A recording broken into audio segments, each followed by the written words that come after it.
Health tips நேயர்கள் அனைவருக்கும் வணக்கங்க.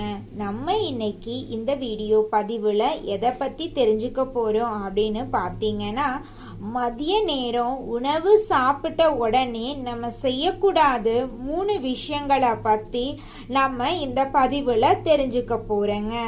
மதிய நேரத்தில் உணவு சாப்பிட்ட உடனே படுக்கக்கூடாதுங்க. கொஞ்ச நேரம் நடக்கணுங்க. அதிகமாக தண்ணீர் குடிக்கக்கூடாதுங்க. சாப்பிட்ட உடனே நாம் சாப்பிட்ட சாப்பாட்டில் இருக்கக்கூடிய சத்துக்கள் நம்மளுடைய உடலில் ரத்தமாக மாறுதுங்க. அதை நம்ம தடை செய்யக்கூடாதுங்க. அதனால சாப்பிட்ட உடனே தண்ணீர் குடிக்கக்கூடாதுங்க. உடனே கடுமையான உடற்பயிற்சி செய்யக்கூடாதுங்க. கொஞ்ச நேரம் அமைதியாக உட்கார்ந்துருக்கணுங்க. எந்த ஒரு கடுமையான வேலையையும் சாப்பிட்ட உடனே செய்யக்கூடாதுங்க. உங்களுடைய உடலை ஆரோக்கியமாக பார்த்துக்கோங்க. பணங்காசு கூட நாளைக்கு சம்பாரிச்சுக்கலாங்க. ஆனால் உடல் நலத்தை நம்ம இப்போ இருந்து பாதுகாப்பாக வச்சுருந்தா மட்டும்தாங்க வயதான காலத்தில் நம்ம உடல் மூலமாக நம்மளுக்கு பாதிப்புகள் நிறையா வராமல் இருக்குங்க.